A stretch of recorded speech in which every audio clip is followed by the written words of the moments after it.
Hey, friends, before we intro this episode of the WTF podcast, I just want to let you know that today's episode includes discussion of suicide and the loss of a loved one. If this topic feels tender for you, please listen with care and take breaks as needed. If you or someone you know is struggling, you're not alone and help is available. In the US, you can call or text 988 to reach Suicide and Crisis Lifeline anytime. Now to our episode.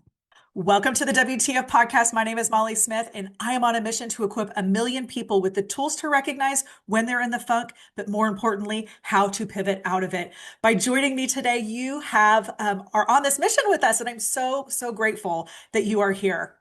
Guys, today we're exploring the kind of funk that comes after tragic loss, the depth of grief, the process of healing, and how the power of energy and consciousness can help us find our way even through the darkest season.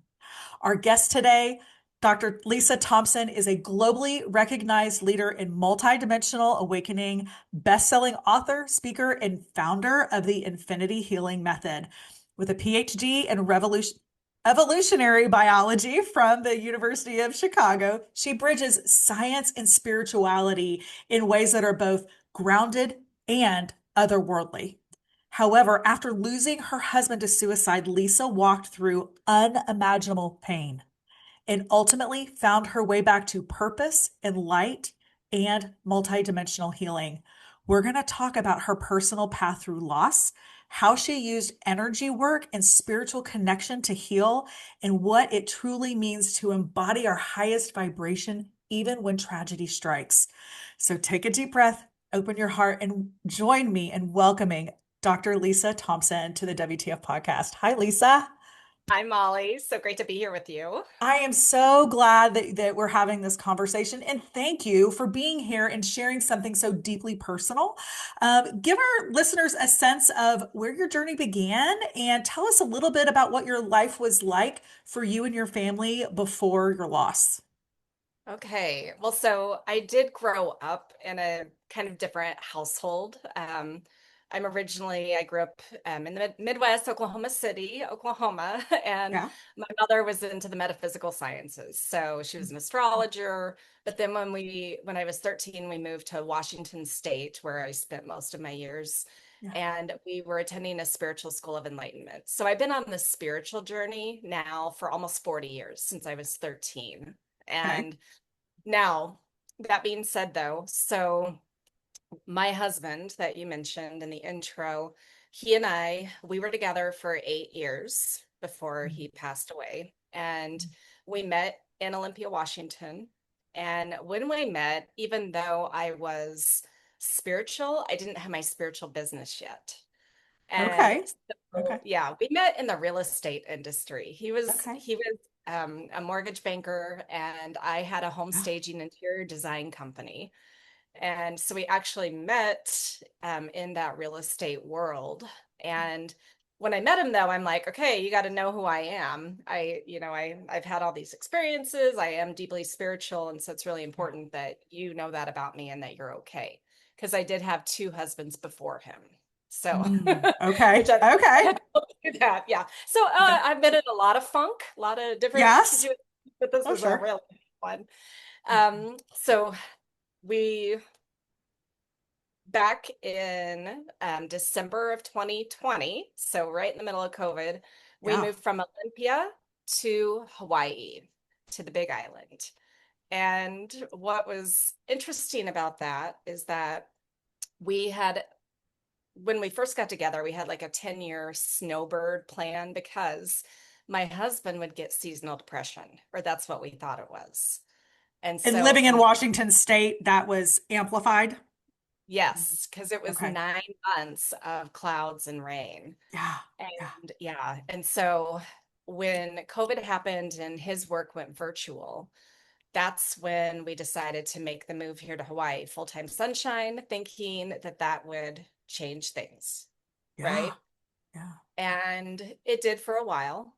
And things were great for me moving here to the island. I was gathering my soul sisters. I was really finding community here and purpose. And but the nature of my business changed quite a bit too. And You weren't so, doing staging. You weren't doing no, home staging in Hawaii. I let go of that company when I Okay. moved here. Okay. And now back in 2017, though, before we moved here to Hawaii, I had started my spiritual business and was running them simultaneously. Okay. What was your But spiritual business when you were in Olympia? so my company is called Mystic Manta, and I was doing past life regression therapy and human design. Oh, I love And human design. Oh, so amazing. yeah, Yeah. it is. So that's what I was doing, but I wasn't exploring my ET side. So you can see in the background, I got my ETs here. So Mhm. I was still like majorly in the closet with that side of myself because I Okay. wanted to be taken seriously by the real estate agents and my builders and all of that. Yeah.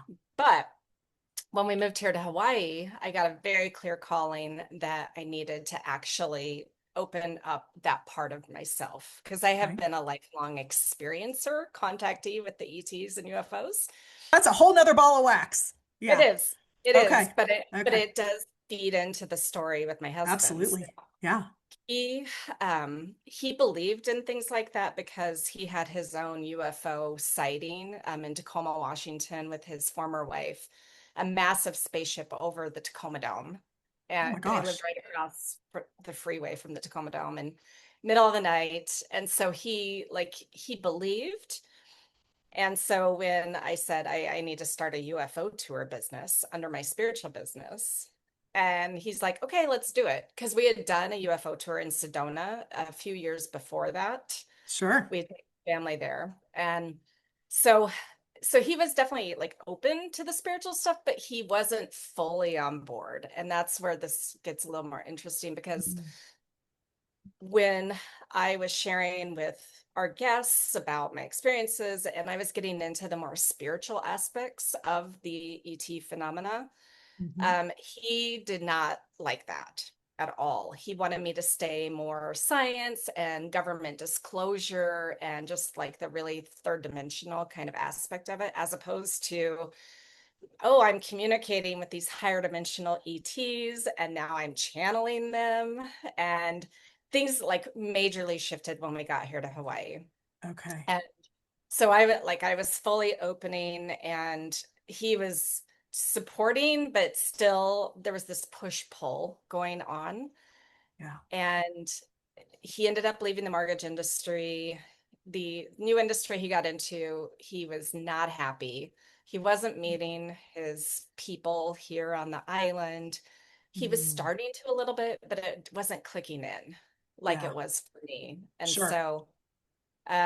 so there was definitely tension in the household. And then our island, I live on the Big Island. Mhm. This island's energy stirs stuff up that wants to be healed. Like it's big Wow. Yeah. energy. And Yeah. so my daughter, when we she was 14 when we moved here, and she went through some major mental health issues Mm. the first few years. And so that was putting a toll on the family as well. Sure. So we've got, his stuff going on, we have her stuff going on. Here I'm thriving. Yeah. Yeah. So, and even with that though, like I never would have thought he would have taken his own life. Yeah.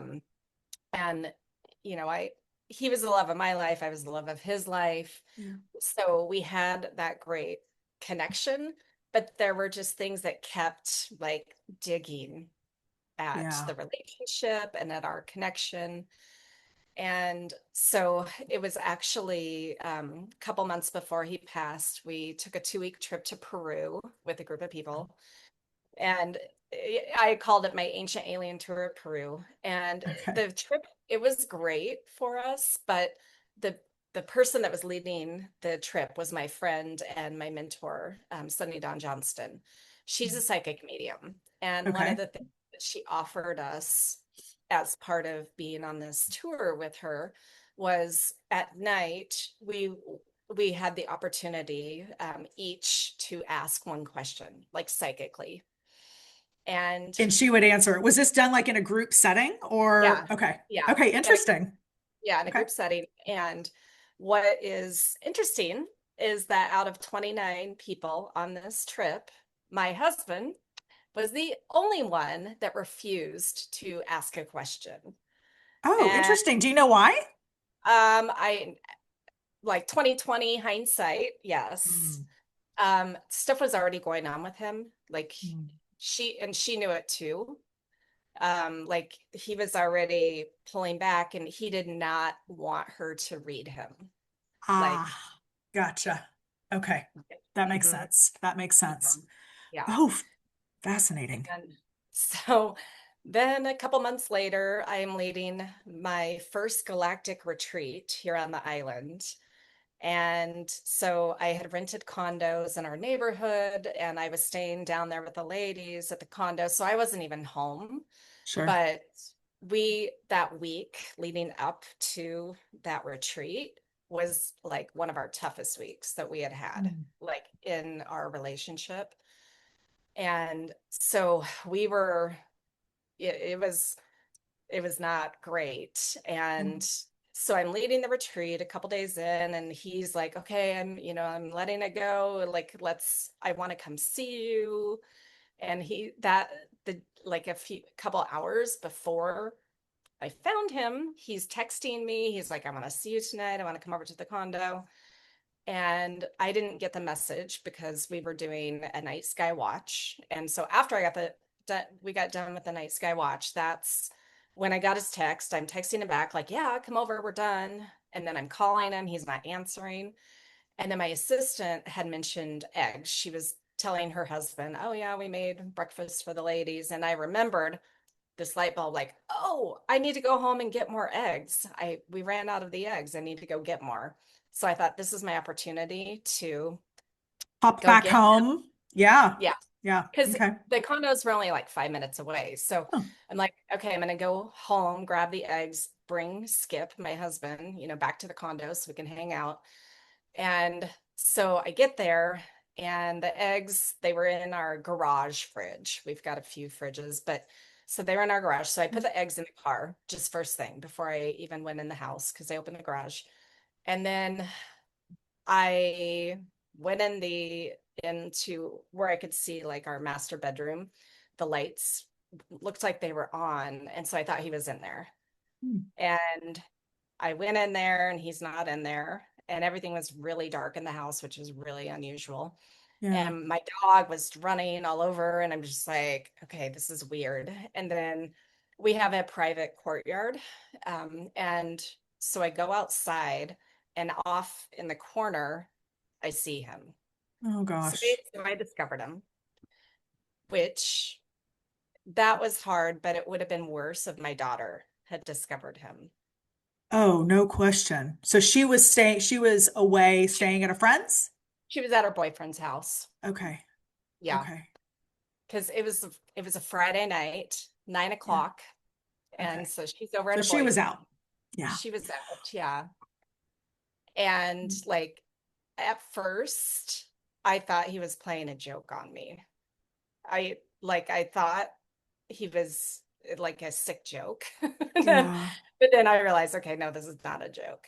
So that like Oh, that was halfway through the retreat. So I had to call 911. I called my assistant. She and her husband came over. My daughter came. Like it. So that was the toughest thing, the most deepest funk that yeah. I have been in. I've had a lot of hard situations in this life, but yeah, But this was definitely like yeah. Yeah. the most.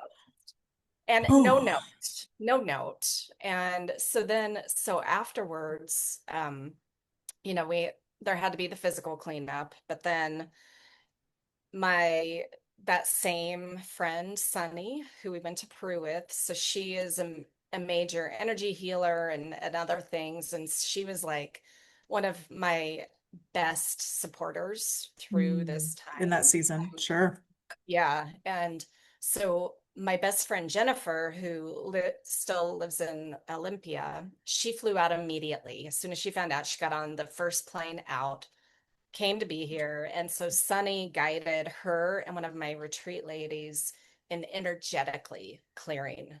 the space Okay. because Yes. that, I mean, that was one thing that if they hadn't done that and all of that dense energy was still at our house, my daughter and I wouldn't have been able to come back home. Yeah. So I think that this story is truly unbelievable, but I think I love that you were and your friends and the people around you were worried energetically what how it felt. And I just had like complete chill bumps down both arms as I'm just thinking about like the energetic nature of a home where someone has taken their life. And I'm an energy healer as well. And there is, I mean, there's something to it. There is. And if you're a listener here and you're like, I've got no idea what they're talking about, well, keep listening. Okay. You know, when you are in the presence of an energy that is soul sucking, just think about like if you're in a conversation with somebody who is like Debbie Downer and you'll walk Mhm. away and you're like, wah, wah. And it's like you feel that energy. That's what we're talking about here, obviously on a magnified level. So your friends did some energy clearing in the home so that you could come back into the home and actually live there, right? Right, right. Because my daughter she was like, I'm not going back there. Like, no. And I'm like, Yeah, it's gonna be okay. You know, Jen, yeah, Sunny, they're all doing their thing. yeah, And it's amazing, yeah. yeah, just what intention can do to transmute Oh, energy, right? yes, yes, So there was this whole ceremony they did around the mm, entire inside of the house, yes, outside, yeah, in the garage, like the entire property. yeah, They transmuted that energy. And what was fascinating, and and I know I've been doing this stuff for so long, but it's like when you are the receiver of it and you get to experience like, oh yeah, that really worked. Because when I came back home, the the property was very neutral. Like oh, it was like so yeah, neutral and it was like, okay, yes. I can be here. And Yes. I my can bring daughter, my energy to this space. Yes. Okay. yeah. And my daughter, she's very sensitive to energy as well. And so she Mhm. was able to come back and be like, oh, this is actually okay. Yeah. And and some people were like, "Oh, you're gonna have to sell your house and all this." And I'm like, "No, I'm not." Yeah. Like, I know how this Yeah. works, right? Yeah. So they cleared the energy in the house. Yeah. And for you, did they do anything specifically for you in terms of clearing your energy or anything like that? My spirit team did. So, Okay. like, okay, Well, okay, so for our listeners who don't know what a spirit team is, why don't we educate a okay. little bit? Yeah. So we all have helpers from the other side. These could be angels, elementals, fairies, our galactic family. Like we have this whole team Yeah. of spirit guides, helpers on the other side and in higher dimensional reality. And so the night that I found him, I went back to the condo and I'm laying like starfished on the bed. So just full sprawled out. And I'm like, team, help me. And Yeah. because so that I could energetically be okay. And when I asked for the help, because they can only help if we ask. And so when I asked, this blue swirling energy came in, like I could see the blue, but then I could feel this blue energy all around my body, swirling all over me. And so I knew that it was working. I'm like, okay. And then in the morning I woke up and I was very calm. My body, like my nervous system was very neutral, very regulated Okay. after that. And so the ladies on the retreat, they were in the other condo giving me space, but I'm out on the lanai looking at the trees and the water, and I was kind of talking to the trees. And I'm like, what just happened? And did it really Yeah. have to be this extreme? And the Mm. answer that I got back was yes, it did have to be this extreme to fully put you on your mission in this life. So And there's so purpose. There's always purpose behind the pain. yeah, there is. Wow. Mm. There is. And, even though I had been through a lot of really hard situations in my life that I had come out of and thrived even greater. And actually earlier that day that he died, I was talking to the ladies and sharing like, oh yeah, like I've had a lot of really hard situations and I've come out and hopefully like I've had the hardest I've ever had. And then that happens. So just be careful what you're saying. Yeah, for Yeah. sure. I think it's almost unbelievable that you wake up feeling neutral the next Right. day. So were you neutral throughout this season? Did you have the ups and downs? And I had how did you both. process that? Because the event itself of him taking his life Yeah. 100% puts you in the funk, right? Oh, But for but sure. the aftermath of trying to figure out and reconcile with the 3D what we have right now and all of that. So Right. tell us just a little bit about that season following that, and how did you process through that? What was really helpful Yeah. for you? Yeah, no, yeah, and this is what I write about in my book that just came out too, so which I know we're going to talk about. But Yeah. um, so my best friend, she was there with me for 3 weeks, Yeah. and so with her, she became my gatekeeper of people because there were some people who were trying to come at me who were like angry, blaming me, like what was going on and what happened. Like his twin brother was really pissed. And then I have other people like, this is gonna suck for a really long time. And I'm like, that's That's not not, helpful. no, not at all. And so Jen, she really had to be my gatekeeper in terms of keeping people at bay. But then what she helped me do, and again, I think my 12 years experience in designing homes and decluttering and like understanding the energetics of a space. Mhm. So she helped me actually like let go physically of his items. So Oh, I was interesting. clearing out his stuff out of the bedroom because I'm like, I have to change this energy and I have to reclaim this space as my own instead of being surrounded by all his stuff. And so it started in the bedroom. So we're cleaning all his stuff out. His favorite like Pandora station was the Depeche Mode station. So Oh I yeah. would play that Pandora station and Yeah. dance and sing it out. Like I had to Oh, move my energy. somatically, you were movement was helpful. Okay, yeah, that's Yes, good.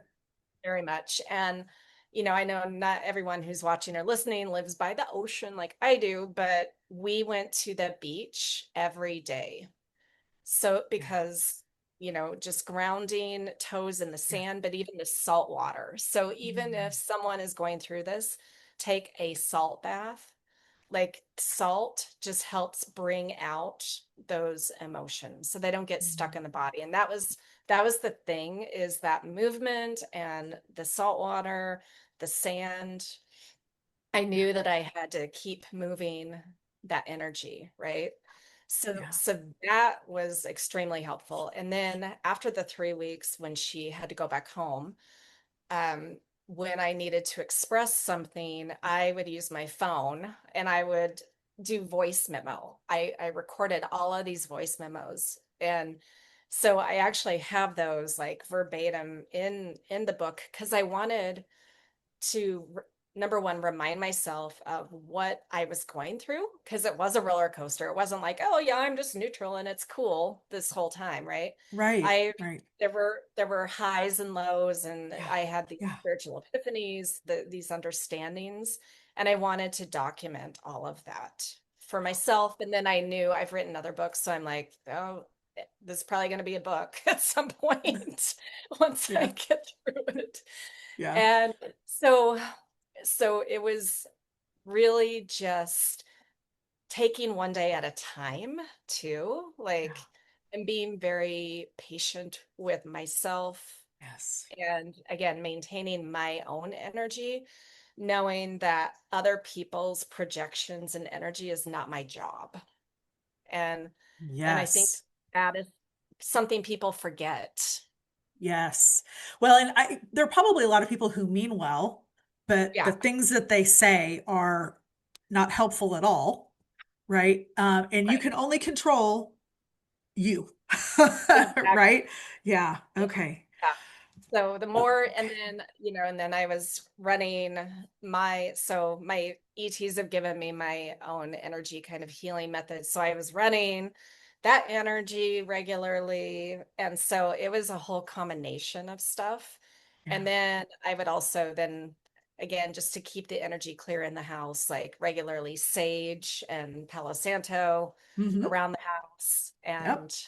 And Yeah. yeah. The same. We do that here as well. We do that here as Okay. well. Okay, so you are obviously very connected in the spiritual realm. You have friends who are psychic mediums. Have you connected with your husband on the other side? And what, the answer to that is yes, yes. Yeah. Okay, Yeah. so have you been able to get any more context from that? Yes. Yeah, because actually Jen and I felt like we were detectives trying to figure out what happened Yeah, after, because no yeah, note, like what was right. going on in his mind? Like what, because he had made plans for the weekend with his friends. He had there was all sorts of weird stuff. Yeah. So, within the first week after he passed, I contacted my former psychic intuition teacher Okay.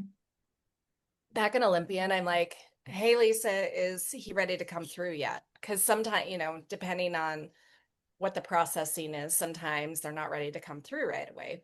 Yeah. But she's like, oh my God, yes, he's ready. He's here. He's so excited.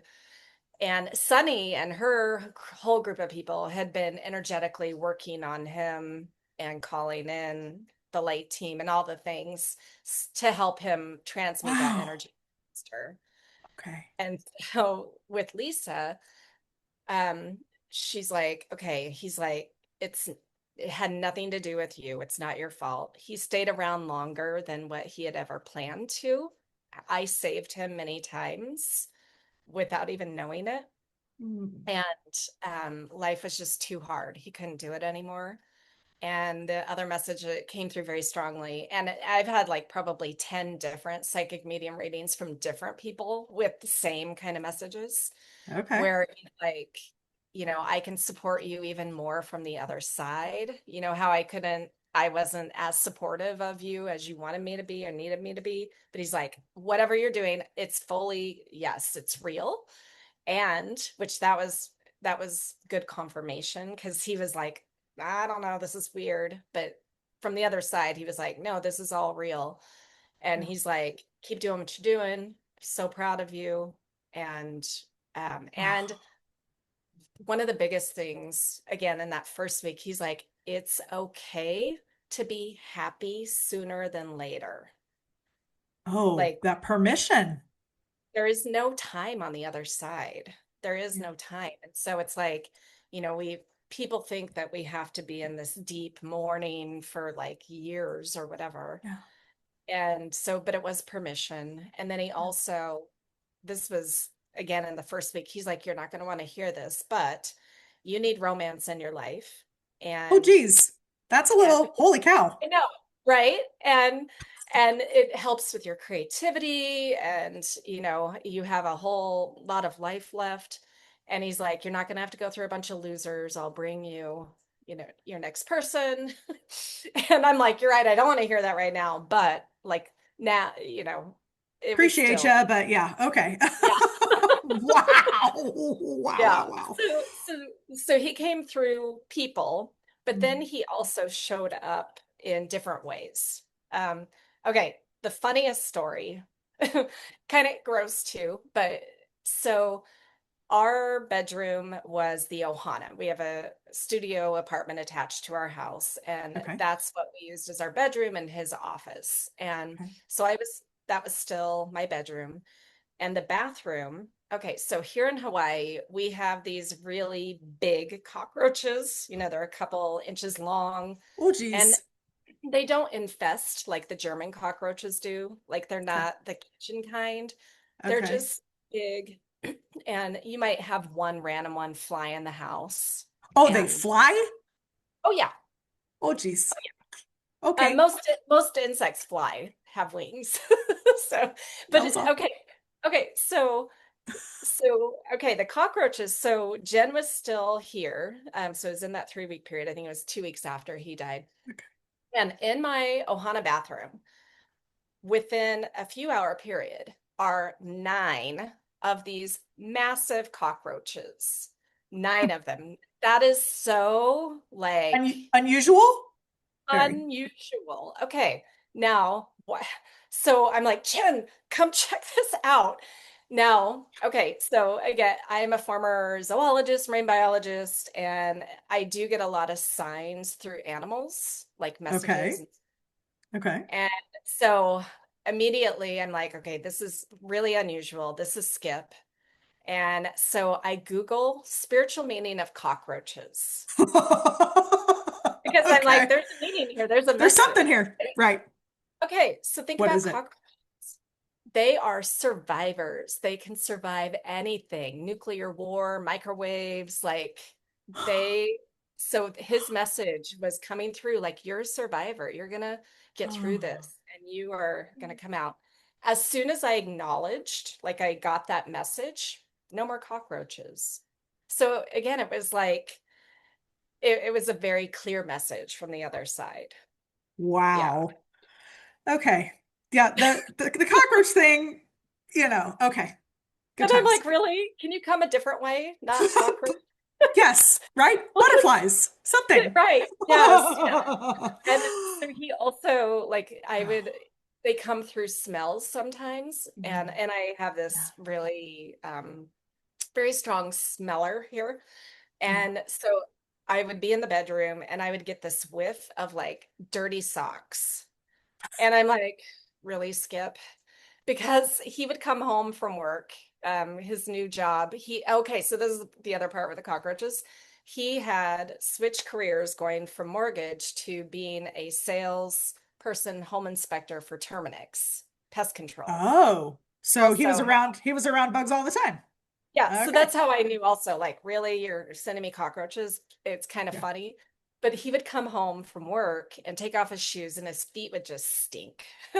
And so that's the smell that was coming through. And I'm like, okay, no, you're there, but can we change up the smell, please? I really Please. don't want to smell the dirty socks. Yeah. So he Yeah. did. He changed the Yeah. smell to something else even more familiar, which was he he had a medical marijuana card and Okay.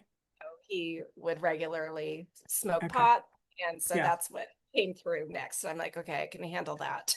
Okay. Better than the stinky Better socks. than Okay. dirty socks. Yes. Okay. So what year did this happen? What year did he pass? So September of 23. So it's September just 23, just 2 years. Okay. So in this last 2 years, have there been seasons where grief comes back? I mean, what do you do when a wave of grief hits you? What's kind of your go-to, um, strategy, if you will? taking myself to the beach. The beach is my happy place. Yeah. And grounding. I mean, grounding in the That's sand, in the grounding in the, water. yeah, Yes. that Okay. really, that is my go-to. Or um, Yeah. I will also like music is very healing for me. And Yes. Okay. so I will play music and again sing and dance in my house just Yes. to Get get that moving. Yes. energy Okay, moving. for those who are going through their own journey of loss or feeling like they're in a deep funk, what encouragement or first steps could you offer them to begin their own healing? So first of all, I would say just know that whatever you're feeling, it's okay. Like Yeah, don't put any shame on yourself for feeling that way or like that it has to look a certain way. yeah, People like projecting stuff onto us of it has to be this way, like, oh, you're moving on too fast or you're not moving on fast enough. Like, I mean, everyone does grief different, yeah. everyone does their funk different, Mhm. but really just know that you will get through it. And you always have supporters, whether you know it or not, you have them from beyond, but then you also, like, there are people that you can reach out to that will be true supporters and Yeah, hold that space with you and just yes. baby steps. Like Really, it's just Yeah. 1 minute at a time sometimes. Yes. Yes. I love that. Okay, tell us about the book that you authored that just came out. Tell us a little bit about that. So it's Through Loss into Light, a journey of grief, healing, and the love that remains. And Mm. so the book, it's very vulnerable. It's my like real, like what was leading up to the death, the whole grief thing, all the things that I did, those voice memos that I was telling you about, Yeah. the signs and synchronicities that were coming through, the messages through the different psychic mediums, and then starting to even date again. and and like, okay, so I'm almost 53, but I still have a good many years left. So Oh, yeah. what's my new book going to be of my life, and what's that going to look like? And Yeah. you know, there is new love Yeah. coming, and Yeah. so it's about that to give hope. And then it also has some more practical stuff for people that are going through it, some Yeah. strategies, and Oh, uh, good. yeah. And well, and Fantastic. for people who are trying to support someone in grief, then it has some advice for what really helped me and what really did not help me. Oh, that's so helpful. That's so helpful because I know I've been in those spaces where people have lost loved ones and I don't know what Yeah. to do or say. Yeah. And so I tend to just kind of step back because I don't want to make anything worse, you know? Right. Right. And So, I think a lot of people get in that like, oh, I don't know what to do. yeah, And one of the things that was really helpful was just when people would be like, I'm here if you need me. Just yeah, something as simple as that. So that yeah, then I would know, okay, that person is safe. They're not trying to yeah, project anything onto me. But, and some of the people that were in my life at that point are no longer in my life. yeah, I, I yeah. couldn't do their energy anymore. Well, I think protecting your energy is one of the most important things that you can do. And some people are in our lives for a season. Yeah. And there's nothing wrong or bad about that, but it's really important to understand like what's draining you and what is a good exchange of energy when you're with Right. people. Yeah. Okay. Yes. Oh, Lisa, thank you so much for sharing your story and sharing. I mean, there are some very unconventional tips and things that Lisa did here that are truly profound. So I encourage you to get her book. Lisa, where can they get your book? Amazon Am- or Amazon is the best place. It is on my okay. website, but Okay. it's fast Yes. through it. We'll put it all in the show notes. So, if you know somebody who is dealing with loss, particularly loss due to suicide, please forward this episode to them. It may provide them with some comfort or even some ideas on how they can process through, especially energetically, that loss. Okay. So please pass it along. I thank you so much for being with me today, Lisa, and Yeah. we'll see you guys next time.